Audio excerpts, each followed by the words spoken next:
So, I've spoken multiple times in past videos of how good Party Finder can be in Final Fantasy. And so I had a thought this past week of kind of doing a melee walkthrough of my weekly re-clears this past week. So this isn't really meant to be like a full guide. This is meant to be a walkthrough of it. There's really wonderful guide makers out there. There's all sorts of resources that's going to be way better at just learning what the mechanics do than what I'm going to do here. So this is intended to be just like a reference point if you're going to be doing this fight, probably as melee. I'm going to do it for all 4 fights. And yeah, let's get on to it. I'm going to be playing this video. I'm going to be pausing. I might draw some lines just to help illustrate some stuff. So, I don't want this to be too quick, so let's get into it. In this fight, in Party Finder on North America, I am Melee 2, so I'm going to be southeast. And the Party Finder kind of normal strat that I've been having is melees are going to bait first, and same baits. So what does that mean? That means all the melee are going to be inside the hitbox on the intercards. So I'm standing right here, and you can look at like my quadrant is going to be here. Okay, and because I'm close to the boss, I'm inside the hitbox, the cone is going to go this way. Okay, so we'll watch that play out. Draw, and you see that cone. Now all that's going to happen now is I'm going to switch, and what's normal in Party Finder right now is that the supports are going to go counterclockwise. So I'm just going to switch with this guy right here, and he's going to be inside the hitbox, and I'm going to be outside the hitbox on this next part. So I move, he baits, and then because we did same baits, the next two are going to repeat the first two, so we're safe to just sit there. Biscuit Maker is a tank buster. I'm not really going to go over tank stuff in this video because I'm not a tank. However, this is either going to be invulned or it's going to be swapped. I think he invulned that.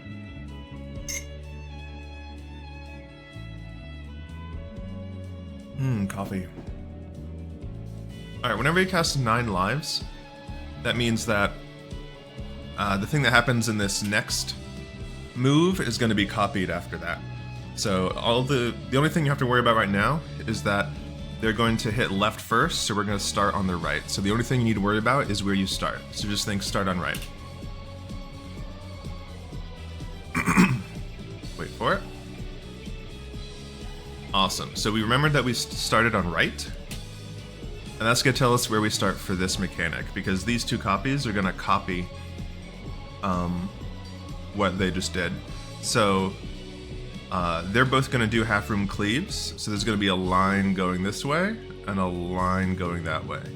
And if we stand to the right, because we started on the right of this one, then we're going to be safe here, because we're on the right of this one and the right of this one. And then no matter which side you start on, you're always just going to go diagonal to the other pizza slice.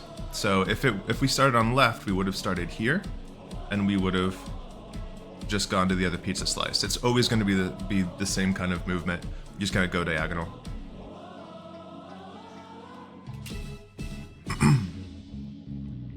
So we're starting on the right of the copy. Wait for it to go off.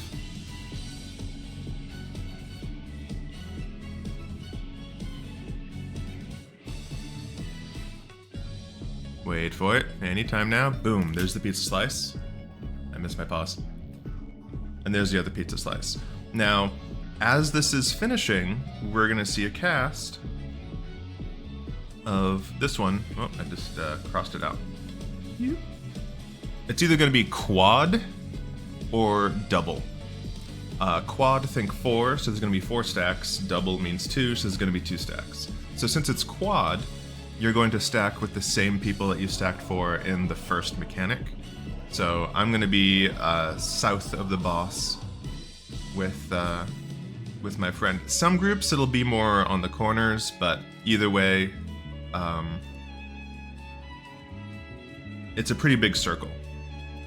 So if we look here, we're kind of southeast-ish, but you see this big circle. As long as both of you are in that circle, it counts as a stack, so it's fine.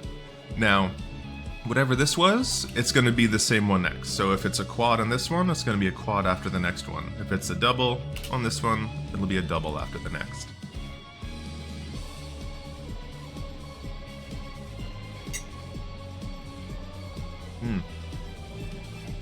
All right, so we see that she is going to leap to where she's being tethered, and she's going to start with the same bait she did in the first part. So that means that since I'm a DPS, I'm baiting first. I need to get over here because that's my spot for the bait. It's going to be southeast of the boss, and I need to be inside the hitbox. So I need to be standing right there before she, before it resolves. So I'm standing right there. Oh. And we see the same cone. Same thing. It's exactly the same thing as the first mechanic. So I switch with the tank. And then we just need to make sure we're in our stacks positions, because that's what she showed before. Stacked position. It's hard to say. Blaze Scratch is just an AoE. I'm pretty sure it's physical, so Feint is actually pretty good on this.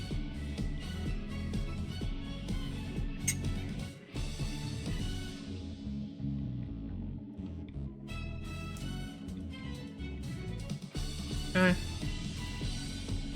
Alright, Mouser. Mouser looks intimidating the first time you see it, but it's really easy. All you need to do is take a look at this square and this square. Each of them are going to be hit at least once, and then one of them is going to get hit twice. So when you're watching them, you just notice which one is hit twice, and that's the one that you stay away from. So we already saw that the one on the right got hit. One on the left got hit. Now we just see which one it is. One on the left got hit twice. So that means after the first one gets hit, we can just move to the first one and not move. First one gets hit, we move over to that one and just stay there the whole time. So we're either going to have one switch or two switch.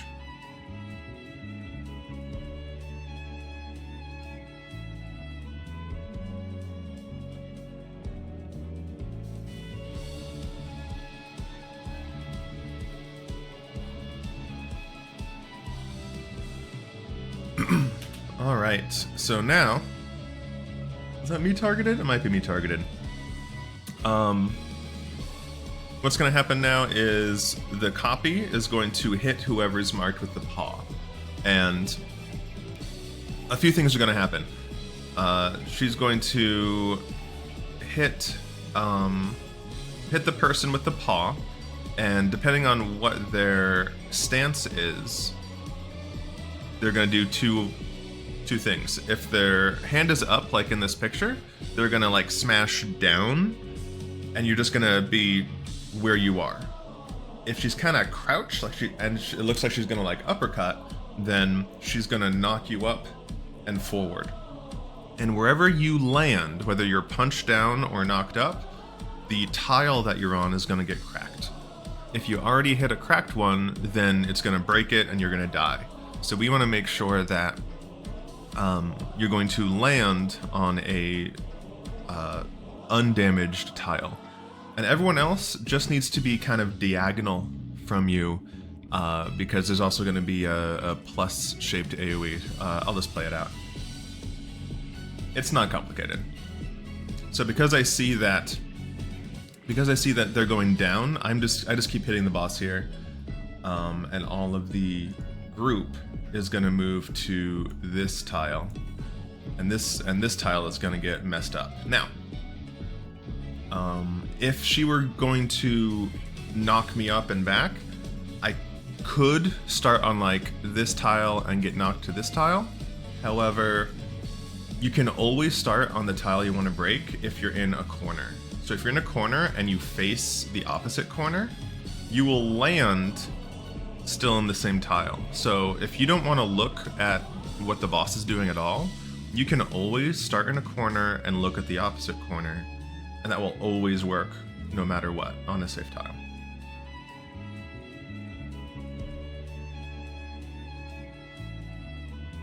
You're gonna get stunned for a second, that gets knocked, and then someone else is gonna get.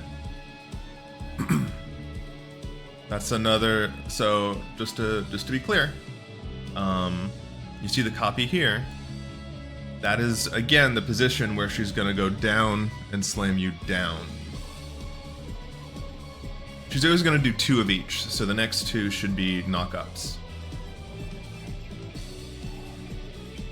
Do I have it on the screen? I don't have a good shot of it on the screen, but look here. This is a good example. So you see this person? They're in the corner, and they're, as long as they're facing the other corner, they'll hit the same one.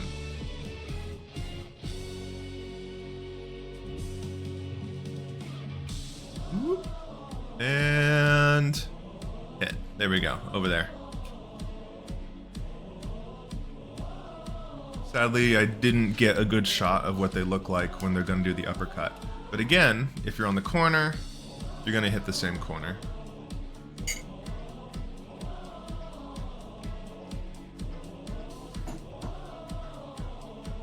You might lose a couple globals of uptime, but it's not a big deal. Okay, so after all of that is over, they're gonna start rebuilding the stage, and they're going to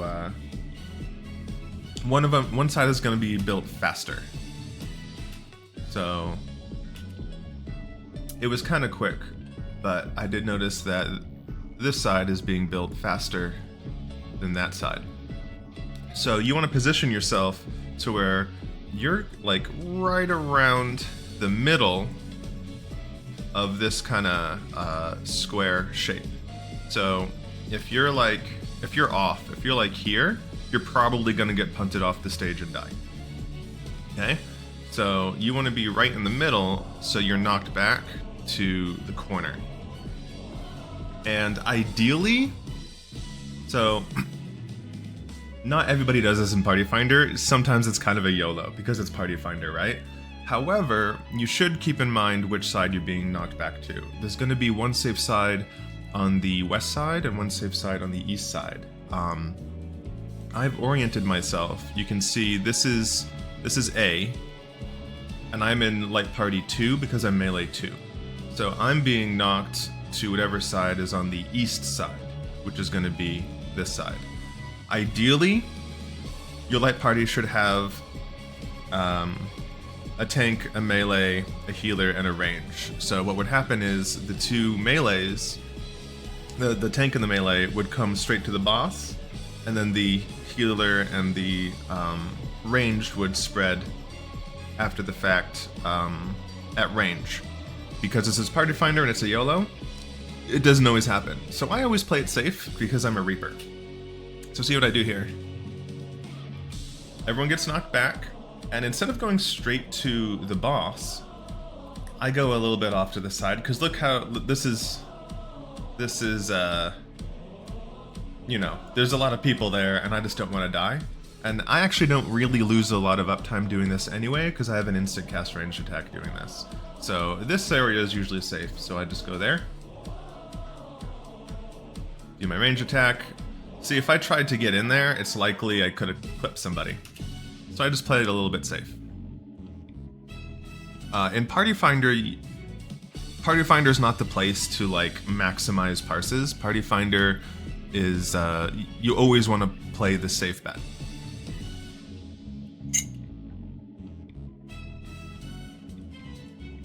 Alright, now this is where things get a little weird in Party Finder, especially for prog groups. Because now it's going to be a memory game, because we have to remember what she's doing. So, right now, she's facing that way. She's heading to her right, relative, and she's hitting the inside first. Okay? So she's going right and we're going out. What I want you to think about is right and out, and this will come in handy in a second. So right and out.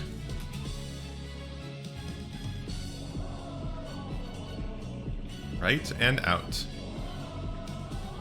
Okay, we do that in and out, or side to side rather. And now she makes a copy. Now this is an easy combination because her copy is facing the same way that she is. See how the copy is facing the same way that way? So this copy is going to copy what she just did. So this copy is going to go to the right, and we're going to be out. So we can simplify this because of these markers. So because this is the 3 marker, we can just say 3 and out. Okay? So that way we know when this one is going to get channeled later, we're going to go to the 3 marker and we're going to start out.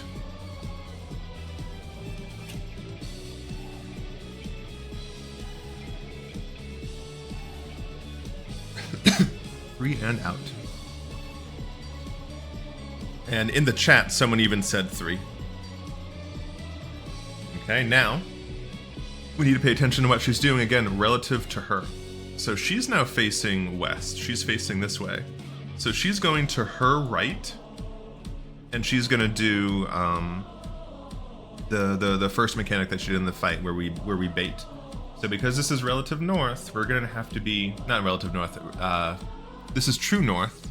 We need to orient ourselves to north, which is A, so I see that there. So I'm going to have to be southeast, just like the first mechanic. So I'm going to be right there.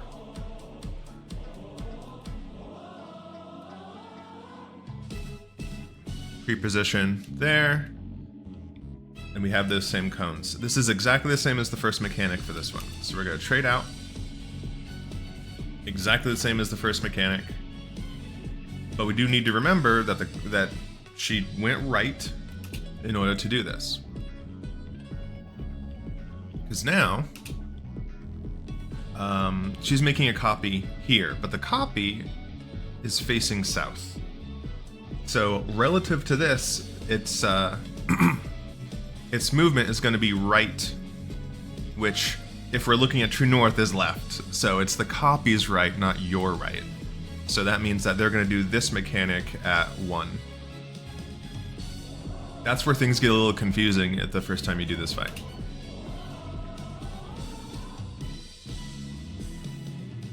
And in chat, you see they said 1. You can't really see it in my video though. Now they're going to channel to one of them, and that's going to tell us which one is going to resolve first. Okay. So they're channeling the first one. So remember, the first one is going to move right, and we're going to start on outside. And this one's really easy. They're going to add another mechanic to each of these, but the side-to-side cleave is really easy. It's just light party stacks. If you're light party 1, you're going to be northish. If you're light party 2, you're going to be southish. So it's really no different, just a little bit more damage. And then we know that the other one is going to resolve because it's the last one left. This one is a little trickier. So normally, the DPS are going to bait first because that's what we said at the start of it. However, if you see, we have a marker above our head.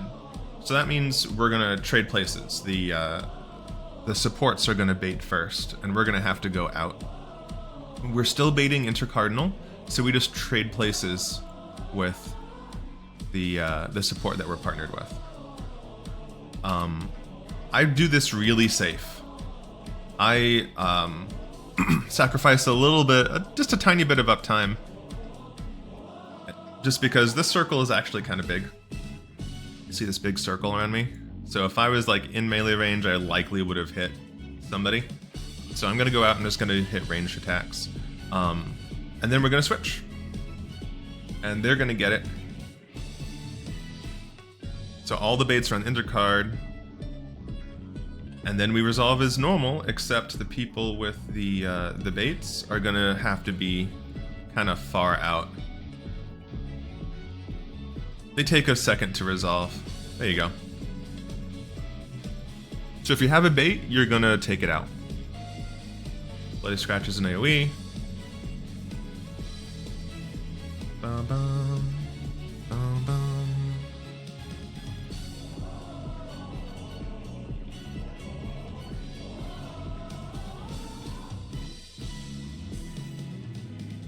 Exactly the same as before. We're just going to look at these 2 tiles, and whichever one gets hit twice, we don't move to. Okay, so the first one got hit twice, so we're going to do 2 moves. We do 1 move, and then once the second one's hit, we do 2 move.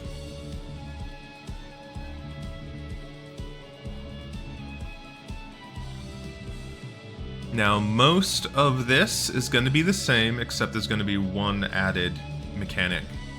Technically 2, but it's 2 options for the same one. While the people are gonna get targeted with the uppercut or the down cut, I guess, the boss is gonna do one of 2 things. It's gonna do a stack, or it's gonna do a roll spread. So let's see which one's first. Splintering nails. All right, looks like it's gonna be a roll spread. So what I mean by roll spread is the boss is going to do a cone attack at 1 of each roll. So 1 tank is going to get targeted, 1 healer is going to get targeted, and 1 DPS is going to get targeted. And if you get hit by 2, then you die, because there's a vuln stack to it. So this is really easy. We have the tanks. I'll do a blue. Tanks on the left. We're going to have, let's do, I don't know, yellow. Going to have healers in the middle.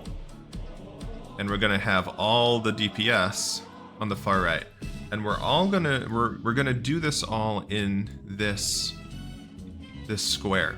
Okay, oh, there it is, this square. Because the cones are small, so there's gonna be a cone going this way, a cone going this way, and a cone going this way. So if we're spread, no one gets hit twice.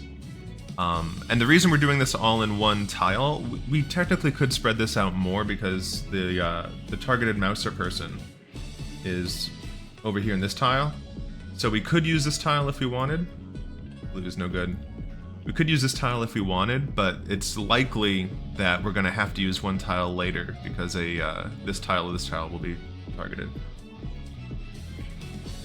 So if we look, there's the cones. So you see there's just enough space where there's no overlap for each person. Next person's targeted. Splintering nails, and this is the same one. There's always going to be 2 of the spreads and 2 of the stacks. So and the order is random now. So there's that again. Looks like there was a little bit of overlap there. A couple people died.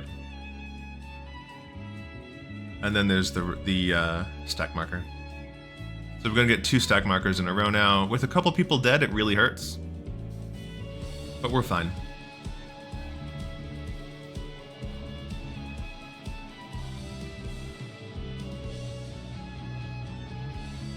Okay. And we actually killed this rather quickly. The boss is dead. I'm gonna pause it there for a second. So, after this mechanic, there's really only... There's a little bit of filler, but there's only 1 more mechanic after that, which is the hardest mechanic of the fight. What's it called? Is it Raining Cats? It's Raining Cats. So, for that one, I've been clearing this fight every week since week 1. Most of my re-clears, the DPS is at a point now where you skip the mechanic entirely. Unless you have a really scrappy pull or you have a bunch of new players that aren't geared, you will likely skip Raining Cats. If you don't skip Raining Cats, it's really easy. It's only hard because everyone has to kind of be in the right spot. For you as a melee, it's super easy here. Whoops. We're gonna... Here's the boss's hitbox, right? You as a melee, you're gonna take a tether, you're gonna stand on the hitbox. A tether's gonna spawn, you gotta grab the tether, you're gonna go on their hitbox, you're gonna get hit once, and then a tank is gonna take the tether, and then you're gonna move to the group that you're at. There's a few different versions of it. There's the normal version, and then there's the Starvey version. You can find detailed guides on that online, but again, especially as more time goes by and more gear is gotten just naturally, most groups are going to skip Raining Cats. Most Party Finder groups fail at it, and it gets kind of messy, but again, because gear is the way that it is, you're probably going to clear anyway. So, this is a long explanation for a simple fight, but hopefully this was useful as a reference for any melee that are trying to clear this. I'm going to do this for all the fights of the tier, and if this was helpful, please let me know.